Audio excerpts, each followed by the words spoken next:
Good afternoon. What I'd like to do is to talk to you about, as Dr. Bird mentioned, diver fatalities and how good divers get themselves into bad trouble. All of us got into diving for a variety of reasons. We got into diving because we thoroughly enjoy the sport, and I think we can all agree that there is really nothing else like scuba diving on Earth. And it's one of those things that does involve some level of risk, and I think we all realize that you can't do anything in the outdoors without there being some level of risk. Each year, we get information that's reported to Dan America because we keep track of what happens to the members of Dan America, and Dan America is this region of the world.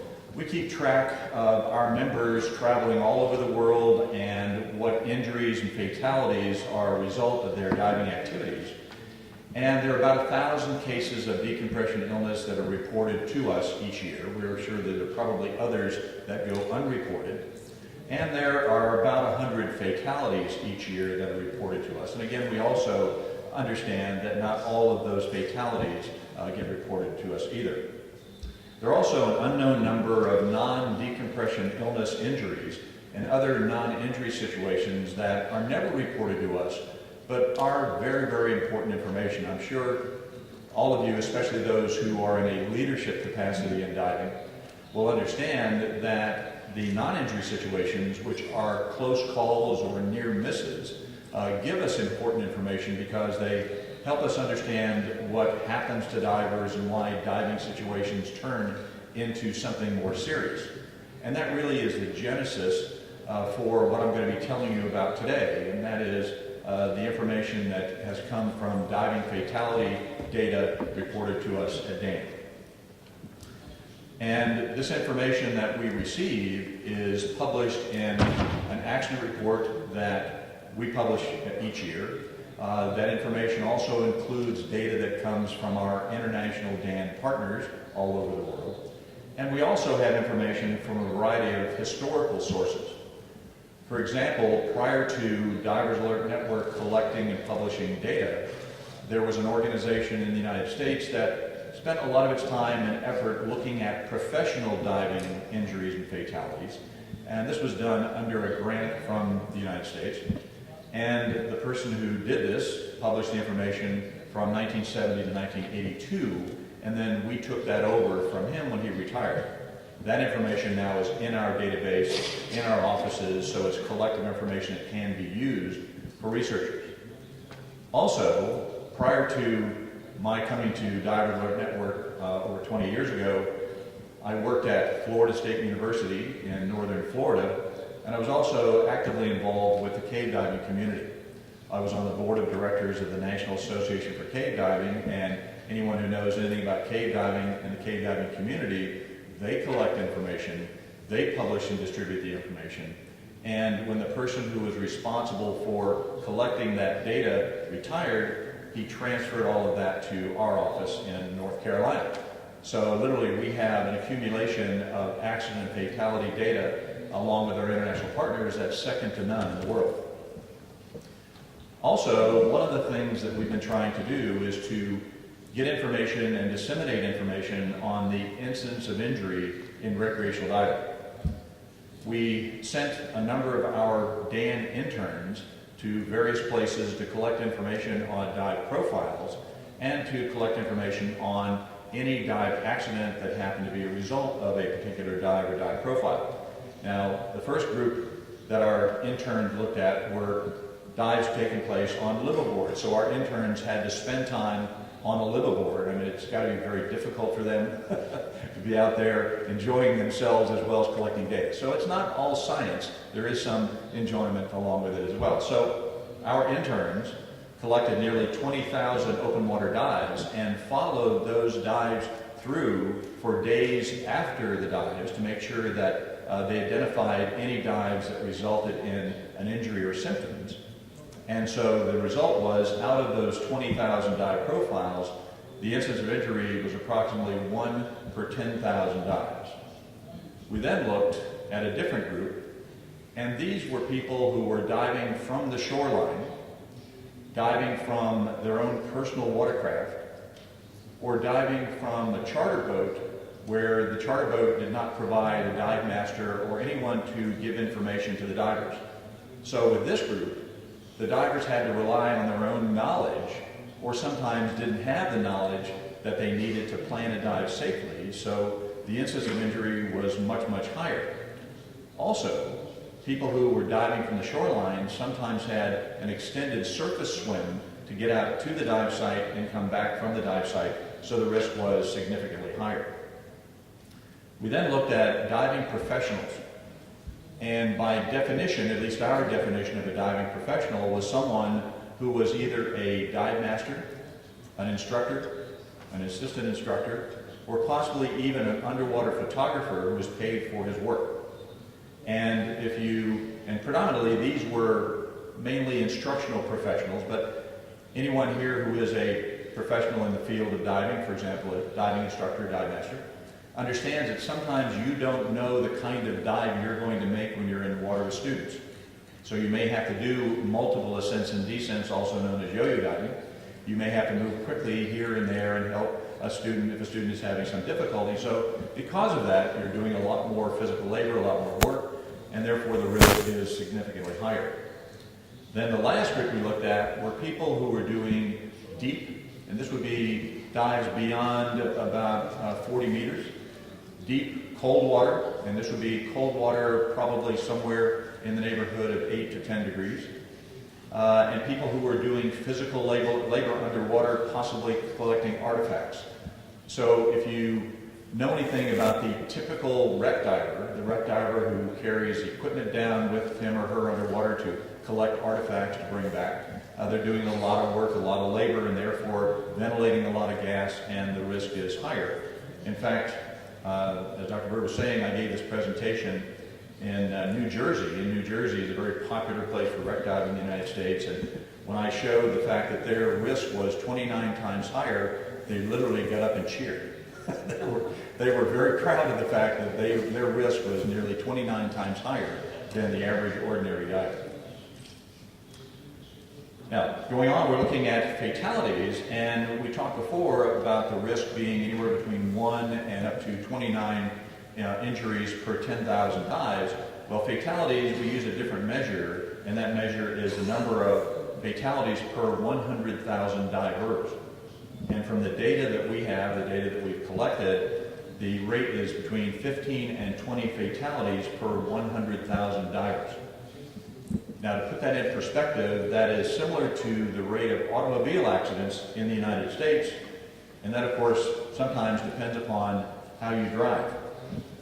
And if you look very closely, the driver is still in the cab of the pickup truck, and if you look even more closely, he's on the cell phone. And that's probably the reason he's there, is because he was on the cell phone. When you look at the fatality data that we have collected and data that we had access to over time, this will give you an idea of the number of fatalities that have taken place between 1970 and 2011. And it appears, at first glance, as though the number of fatalities is decreasing over time. In fact, a lot of people will use this graph to say exactly the same thing, that actually diving must be getting safer because the number of fatalities are decreasing over time. But when you look at the data in segments, the first part of the data from 1970 until about 1987 is data that came from the professional community that we were given years before Dan ever came into existence. And it does appear as though the numbers are decreasing. But when you look at the data that's been collected specifically by Dan and vetted by Dan, then you get another picture entirely, and it certainly is not decreasing over time. It's actually plateaued, and there are, of course, a number of peaks here that give us a significant deal of concern, and one of the things that we're trying to do now is correlate all those peaks and valleys with events that took place in diving and diver education to see if there's any correlation. Well, again, let's put it all in perspective, because we don't want to leave people with the impression that diving is unsafe. So, for example, there are a number of fatalities that occur due to other reasons. For example, 2 people each year are killed by swans. I didn't realize that swans were that dangerous. The ones that I've seen in the river out here didn't attack me or anything, so I'm not sure if I'd be that afraid of swans. There are 24 people killed every year by flying champagne corks. So it's probably very dangerous to go to a wedding reception. I had one at the hotel last night. I didn't realize that was going to be so dangerous. There are 40 people a year killed by falling vending machines. In fact, I was interviewed by a local newspaper in North Carolina after there was a shark attack off the coast of North Carolina, and I told them there are far more people that are killed by falling vending machines than are attacked by sharks every year. There are also, and this is really very disturbing to me, there are 100 people each year that die swallowing ballpoint pens. I didn't realize ballpoint pens were that dangerous either. There are 150 people killed by falling coconuts every year. 292 people drown in their own automobiles. And probably one of the most dangerous things is the toaster. 850 people die every year, and not being attacked by a toaster necessarily, but by people who put a piece of toast in there, can't retrieve the toast, take a fork, and try to retrieve that toast with a fork, and that's not necessarily a good thing to do. And about 1,500 people each year are killed by accidental gunfire. Now, again, that all depends, like any tool that you use, it all depends upon how those guns are being used. So you've got to be very careful. Be very careful where you put that gun. And probably had that gun gone off, it would have missed his brain by a good meter. Now, one thing that Dan had done is to put together a new vision statement. Our vision statement is that we're striving to make every single dive accident and injury free, and we deal with all aspects of the diving community. In fact, my particular hero is this person right here.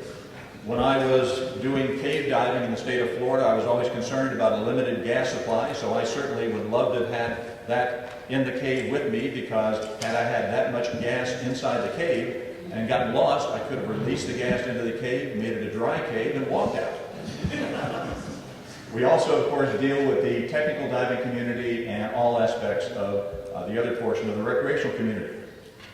We deal with the military, because the military uses a lot of our flying after diving protocols. We deal with the scientific diving community, and we also have a variety of different relationships with the commercial diving field. And of course, anywhere you dive, no matter where it is, Dan certainly is there for you. The information I'll be giving you here shortly has to do with what we call a fatality surveillance project, where we are trying to collect as much information as we can about all aspects of a diving fatality, because we want to know why it occurred. We want to know why it occurred, we want to know why why it happened, what turned a dive into something a lot more serious, and then be able to share the information with you so you can find ways of being able to avoid those things that, again, turn a dive into something a lot more dangerous, a lot more difficult. So we get information at Divers Alert Network, like all of our partners do all over the world, from a variety of sources, including the internet. We do monitoring constantly to see any news report or any mention at all of divers being injured or killed in diving. We also get information from newspapers. This, honestly, is a real copy of a local newspaper in North Carolina. There was a shooting in the morgue, and 17 people remained dead in the morgue. I'm not sure what they expected those people to do who were already dead, but they remained dead following the shooting in the morgue.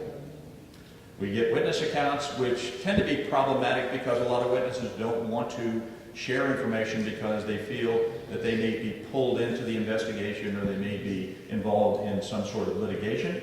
We get information from family members, dive businesses, and we do have relationships, very strong relationships with the law enforcement community, so they share information with us. And each and every one of our fatalities is reviewed by a forensic pathologist. So that way we can not only determine what mechanical issues took place, but also what physiological issues took place that, again, turned that dive into a fatality.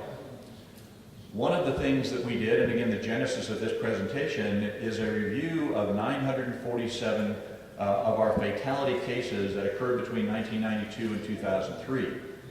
This analysis was done by Dr. Petar Denoble, who's going to be speaking to you a little bit later on. And this information was then published in a variety of sources so that we, again, could share the information with you. Also, when you look at our information globally and look at all of the accident reports we put out, there's some things that become very striking. One is that 50% of the fatalities were from the 40 to 59 age group. As we all know, the diving community, especially in the U.S., is aging. In fact, when I came to Dan a little over 20 years ago, the average age of a Dan member was 38. It's now 44, and it's continuing to age. And so there are a variety of things that increase the risk, and a lot of those are diseases of age. And some of those, of course, are cardiac related, and 21% of that group had some cardiac involvement. Now, what is even more disturbing and mysterious to anyone who's concerned about their safety and the safety of others is that 60% that had cardiac involvement had symptoms that they recognized and had symptoms that their partners recognized before or during the dive, and they continued to dive anyway. So they knew they had a serious issue, but continued to dive. Also, 39% from the data we have were certified for 1 year or less, and you'll see some reference to that later on because they have limited experience, limited background, and limited tools to be able to deal with a diving emergency. 35% were certified for more than 10 years, and I will tell you that that last statistic means absolutely nothing, because all that means is that those people had a certification card that they carried in their wallet or in their purse for 10 years. So it has nothing to do with their qualification as a diver. It has nothing to do with their experience level. It only has to do with the fact that they were certified for a period of time. The largest proportion of the fatalities had the fewest number of dives. 88% died on the first dive of their dive vacation or their dive trip or the dive series. And as Dr. Bird mentioned, I've given this presentation in a variety of places, and in one of the places I met a woman whose daughter had died on the first dive of her dive vacation. She'd been certified for well over a year. She hadn't been diving recently, went on a dive trip, died on the first dive. And her mother was not even a swimmer when her daughter died. So she became a swimmer, became a certified diver, became an assistant diving instructor in order to understand what was going on so she could then go out and, like a lot of us, inform people as to what the risks are and to tell them what they need to do to be safer. So what we did was what's called a root cause analysis because, as been mentioned before, a lot of times a fatality is simply labeled as a drowning. The person is wet, they're dead, therefore it's stamped a drowning, and they leave it at that without getting all of the information necessary to really turn that tragedy into a learning experience. So what we looked at was what I'll call the cascade towards death, and from the work done by Dr. Dan Orr, it was identified that there were 4 stages: trigger, harmful action, incapacitating injury, and then the cause of death. Now what I will do along with this is I'll tell you a story. And the story is about 3 people diving together in the Great Lakes of the United States. 3 people, husband, wife, and son. They've been certified together. They had been diving over a year and a half, maybe 18 months. They hadn't been diving recently, but the dive they were going to do simply involved going into the water, a short swim across the surface where there was no current, no waves, flat water, and then descending down to the bottom, and the bottom depth there was about 34 meters. Surface temperature was 10 degrees. Thermocline, below the thermocline, was 5 degrees. So, the trigger. The trigger involves, by definition, the earliest identifiable root cause that transformed a relatively unremarkable dive into an emergency. Now, when you look at the trigger, and these are the triggers that were identified in those 947 cases, 41% involved running out of breathing gas. Now that means that there could be 400 people alive today if they were able to manage their breathing gas supply, and they were not.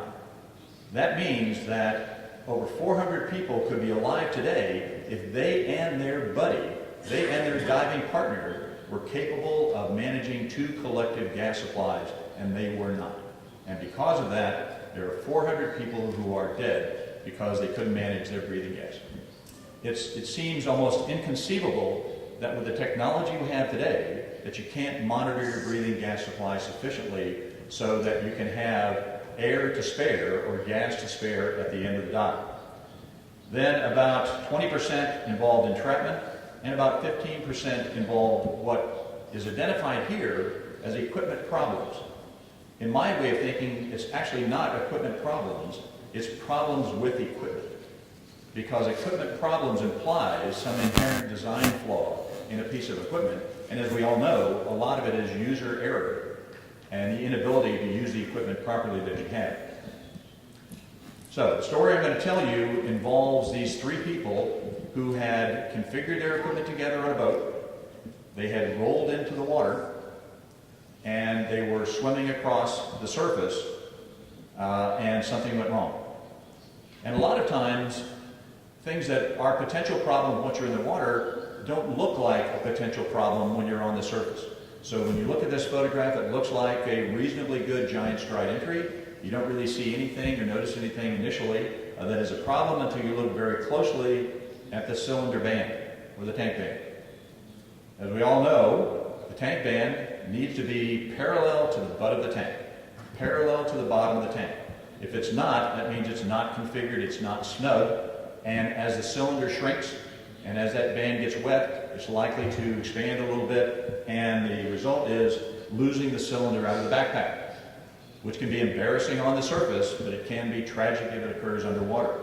And it just goes to show that you need to make sure that anytime you're dealing with equipment, that you understand how the equipment works, because otherwise the equipment could create a problem. Okay, now, as we were talking about these three people, they configured their equipment together, and the one thing they failed to do was to be concerned about that slot right there in the plastic buckle.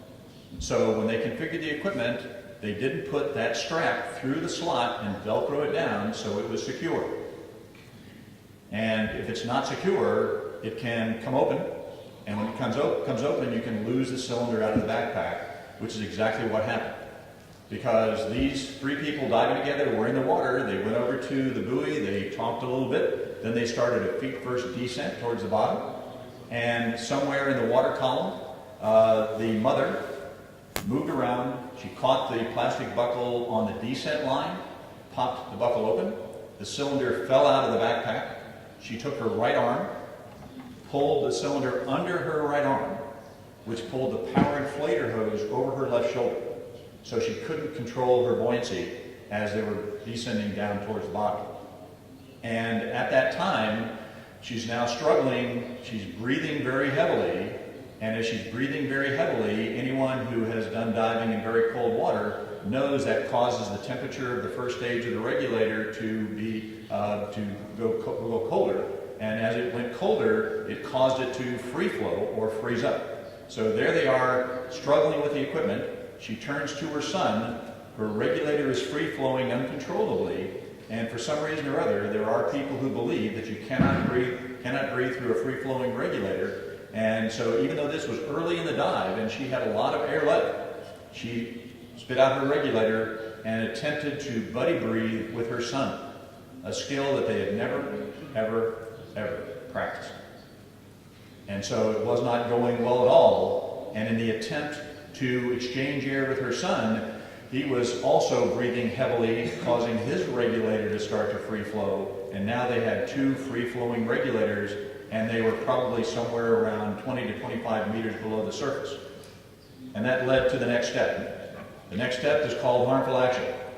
Definition: a root cause, generally a reaction rather than a practiced action, that exacerbates or makes the situation much, much worse.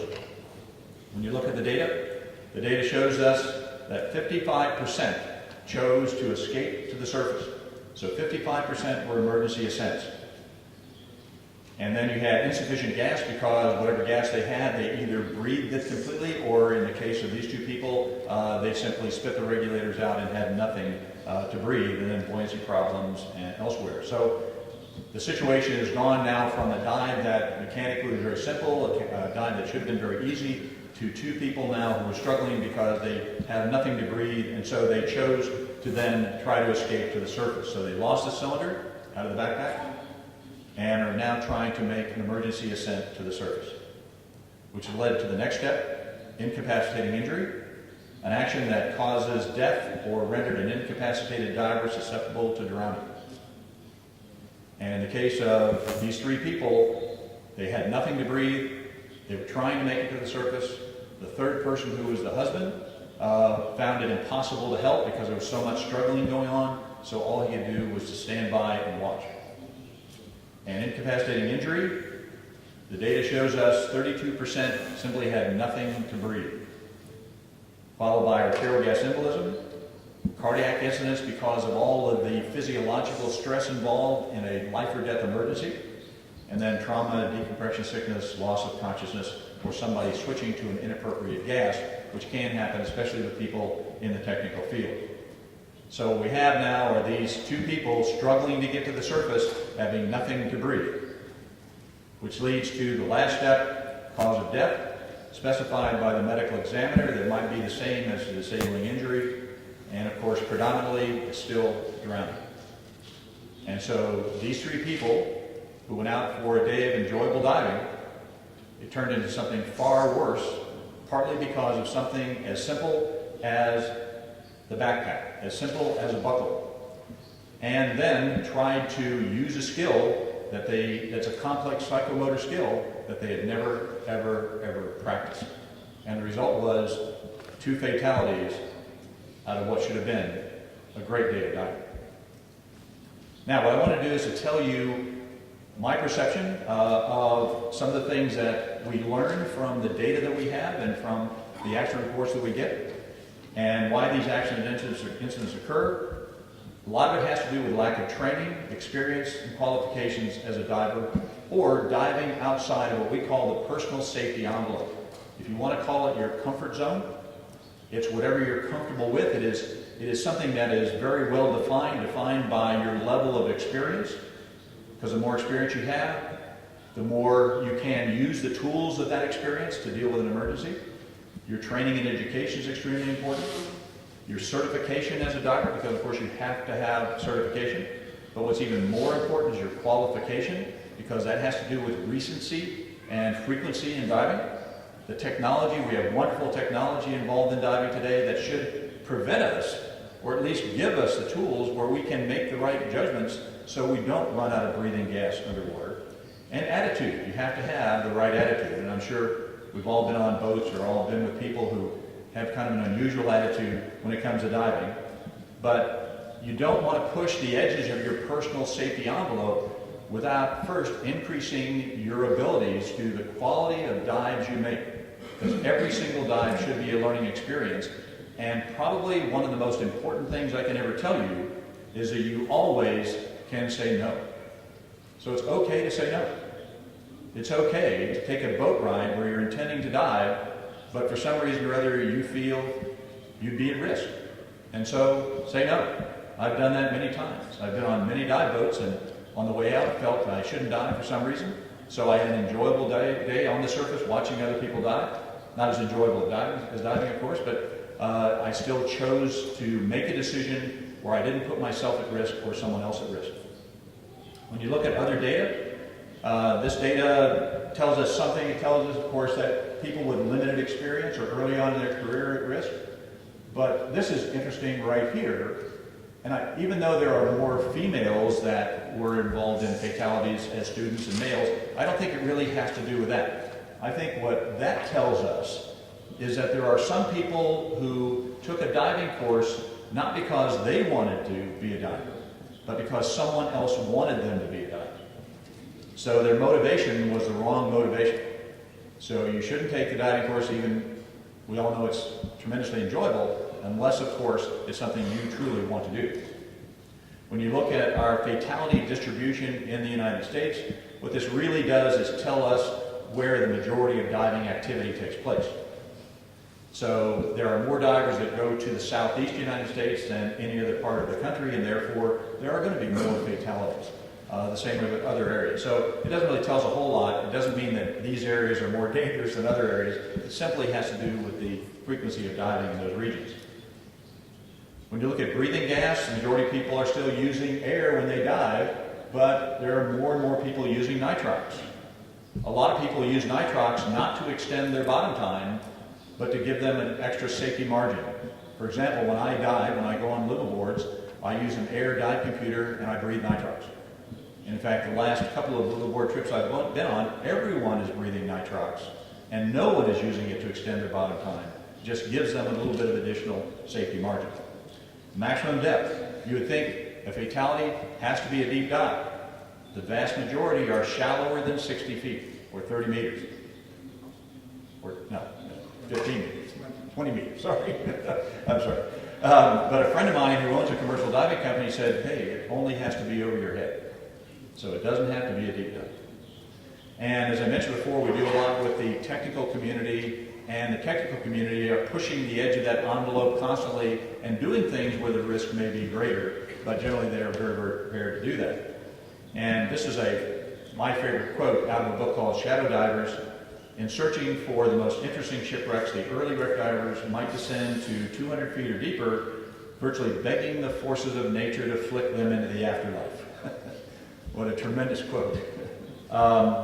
But diving outside the personal safety envelope, some people experience things where there are too many firsts.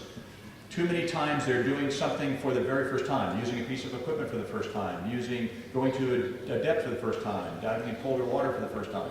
So there are a lot of these firsts that are taking place, which create something known as task loading.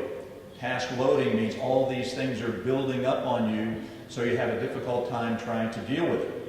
And that causes something known as perceptual narrowing, where you only visualize or perceive things in a very narrow field, but it also results in what's called response narrowing, where you can only respond in a very narrow way, generally based upon skills that are learned skills. Not skills that you mastered once in a course, but skills that you have practiced frequently and recently so that you can use them in an emergency. And that's what happened, of course, with those people who were diving in the Great Lakes of the United States. They weren't able to successfully use those skills because they weren't practiced skills. And you want to make sure you're never overloaded in anything you do, because if you are overloaded, it creates stress, and that is a great deal of stress. And when you're under that stress, you will miss the little things. And you want to make sure you don't miss the little things, which can then cause you to make mistakes. And this is supposed to be an advertisement for the Lion King, but it's an entirely different type of movie or entirely different type of play. I'm sure Disney would not approve of the Lion King being featured on this billboard. Well, going on looking at physical problems, there are people who have limited exercise tolerance and therefore have a difficult time dealing with exercise. Poor cardiovascular fitness, because there are a lot of people that don't exercise regularly. Thermal stress, too hot, too cold. Failure to recognize symptoms or denial. That's one thing we talk about a lot, because people do not call our emergency hotline when they have symptoms. They call our emergency hotline when the symptoms won't go away, which may take a day or two or more for them to then be treated properly. Age. Age is only a number, and there's no reason why you have to stop simply based on your chronological age. And that's probably one of the most frequent questions I'm asked is, when do I have to hang up my fins because I've reached a certain age? Well, we have people in our database who are 70, 80, 90, in mid-90s who are still diving and still diving actively. So just because you're at a certain age does not mean you have to stop diving. You can continue to enjoy the sport. Weight classification. We have three different things here. Project Dive Exploration is simply a reflection of what we think the diving community is about. The average diver, when you look at their body mass index, the average is probably somewhere from normal to overweight. And we think that's a true reflection of what's going on in the diving community. When you look at our injury data, it's about the same. So again, normal to slightly overweight. When you look at the fatality data, it is definitely skewed towards the overweight or obese category. So it does imply that if you are overweight, morbidly obese, that there are indeed some increase in risks while you dive. And we all know that there are some very large people out there in diving. And those large people can indeed be at some level of risk. They look in the mirror and they hope the mirror doesn't lie. But we all know sometimes the mirror does, because that's your own perception. And that perception can be modified if you consume alcohol. So with that third or fourth glass of Goldwasser, your perception could change entirely. You never know. Going on further, no recent familiarity with critical skills or equipment, limited overlearning because a scuba course is only so long, so you must take that and go beyond. No recent practice or reinforcement of basic and emergency skills. No standardized pre-dive ritual. That pre-dive ritual is extremely important, and it's something that you and your diving partners need to go through, and you do it each and every time, because then it becomes a matter of habit, and you do it without fail, and that's very, very important. And it's got to involve your equipment configuration and checking. A number of years since initial certification, again, doesn't mean a lot, because there are people who are early in their career, but people here who've carried a certification card in their wallet for 10 years or longer. This actually is a photograph of me. There I am right there in 1972. Diving in the Midwest of the United States. Okay. Diving in the Midwest of the United States. And this is my brother. My brother and I both got certified in 1964. And between 1964 and now, I've made a little bit over 9,000 open water dives. My brother has made a little bit over 400. So there's a significant difference in our qualifications as a diver. And that qualification is very important. Looking at this graph, which is more important, the number of dives in the previous 12 months. And you can see, as we indicated before, people who have limited experience are at greater risk. But you also have people here who've made over 300 open water dives in 12 months, and they're still in the fatality list. And you say to yourself, how can that be? Well, these are people, we think, who feel that they are so experienced that they don't need to follow the checklists. They don't need to follow the steps that everyone else does. They don't need to refill that cylinder for that second dive, and they get themselves in trouble, or get someone else in trouble as a result. So you and your partner need to work together to be an effective team to reduce the likelihood of accidents. Distribution of fatalities by dive phase. Most of the fatalities occur and the bodies are recovered at the bottom. This photograph I put in here because this person was very nervous.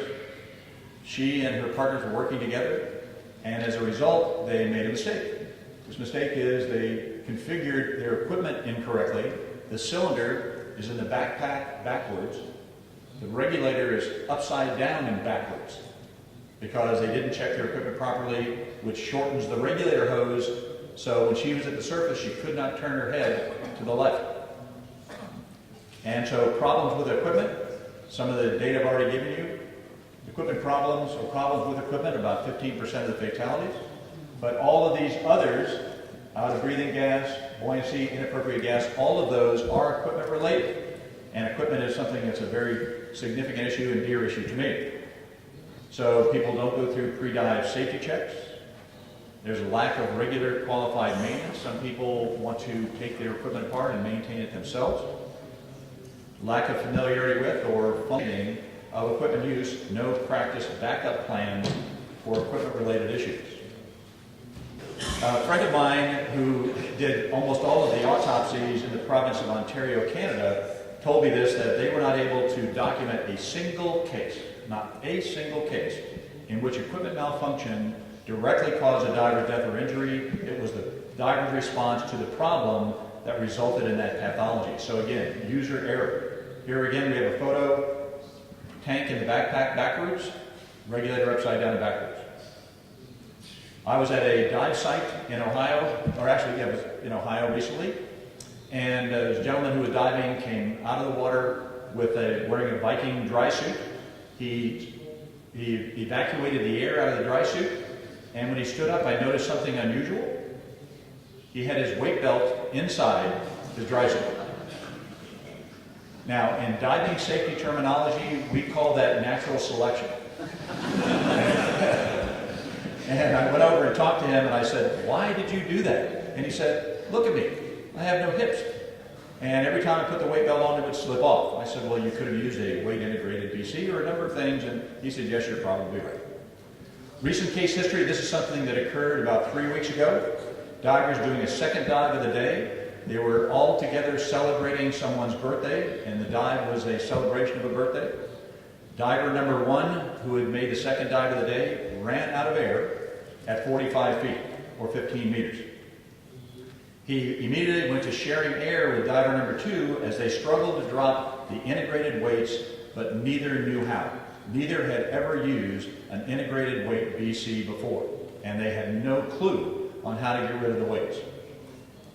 Diver number 2, who was coming to his aid, struggled to inflate her BCD because she failed to connect the inflator on the BCD. So she was struggling, and they were then sinking towards the bottom. And the initial out-of-air diver looked at her pressure gauge, the person who was coming to help, saw that she was running out of air, and as a last-ditch movement, he pushed her away and pushed her towards the surface so she could get to the surface alive, which she did. Once she got to the surface, she saw another diver coming across the bottom to help the one who was sinking towards the bottom, but neither of those 2 divers ever surfaced, and their bodies were recovered the following day. And it had to do with not being familiar with your equipment, not checking your equipment, and not checking to make sure you had sufficient gas. So to prevent these things, additional training is essential. So reinforce and improve your skills. Develop an optimal response to anything that occurs. Each dive should be, every dive should be, a learning experience. Initial certification has got to be considered a license to learn. Define and dive within your personal safety envelope. Expand that envelope to training, education, and experience. Increase complexity and task loading of your dive slowly as your experience increases. And the certification card, even though it gives you a license to dive anywhere, you should still dive based upon your experience. So don't dive your certification card, dive your experience. Practice basic skills regularly and emergency skills because they are complex psychomotor skills. Essential skills should become second nature because literally, as we all know, you're not going to be able to think your way through in a crisis. And they should become learned skills. Continuing education. Courses, lectures, programs like Dan Diver's Days are absolutely fantastic because you get access to global expertise. Club dives, social dives, dive trips, every opportunity to learn, you should take advantage of it. Pre-dive preparation, have an annual physical. When I first came to Dan, we used to say if you're 50 years or older, you should have one. Now we've lowered it to 35. Or anytime there's a noticeable change in your health, you need to seek advice from a qualified diving physician. An emergency assistance plan. The best you have, Dan Europe. Pick up the phone, talk to the medical expertise that Dan Europe has, and they will take care of you. Equipment. Oxygen equipment, first aid supplies, communications, cell phones, satellite phones are available. Have a diver recall system so you can be recalled if something happens. And of course, most everybody has seen the movie Open Water, where people were left behind at sea. And there are devices that are available for reducing the likelihood that's going to happen. And there are some communication devices out there that will allow you to communicate with the boats around you or through some satellite system to notify potential rescuers. Review the dive plan and alternatives. Do a buddy check. Head to toe, strap to strap, mast strap to fin strap, and everything in between. Pre-dive safety check again, and make sure that all of your equipment is configured as it should be. The dive, controlled entry. Conduct a post-entry check to make sure your buoyancy is the way it should be. You should be neutrally buoyant. Controlled descent and ascent back to the surface. Safety stops now at about 3 meters are between 3 and 5 meters are now generally accepted practices in diving safety. I will also do a safety stop on the descent. If I'm diving with someone that I'm not familiar with or diving with someone where I may have some concern, I stop below the boat and ask them, are they okay? So that way, all I have to do is to go up through 3 to 5 meters of water rather than going to the bottom and asking, are you okay, for the first time and finding out no. Dive with a partner with similar goals. Be aware and know that you have the ability to call the dive anytime. And calling that dive is one of the best things you can ever learn. It was the best thing I ever learned in cave diving training was all you have to do is to raise your thumb and the dive is over. Never hear her say, don't worry, I will take care of you. That means that somebody is not fully prepared, and peer pressure can indeed be deadly. When in doubt, say out. You get to say out. You always have that ability, as I said before, to say no. And Dan is always here for you. And make sure the people that you dive with, especially the people you travel with, make sure they know you're a Dan member. Because that way, if something happens and you're incapacitated, they can call for assistance on your behalf. And as far as I'm concerned, there is no such thing as scuba diving or snorkeling for dummies. You have to be a smart, intelligent person and understand your responsibilities, not only with your training and education, but your responsibilities to the people you dive with. And as far as reading, Alert Diver, the online Alert Diver that Dan Europe has now is a phenomenal magazine that provides you with a wealth of valuable safety information. And anyone, especially anyone who is in leadership in diving, should read these 4 books: The Last Dive, Shadow Divers, Perfect Storm, and Into Thin Air. Each one of those books tells you what happens and the price that people pay when they violate their own rules. So you have standards, you have rules, you have practices, you stay with them, and that's going to reduce the likelihood that something's going to happen. And you can overcome challenges in scuba diving not by physical strength, but through thorough, and I mean very thorough preparation and the effective application of knowledge and skill, especially if you're traveling far from home.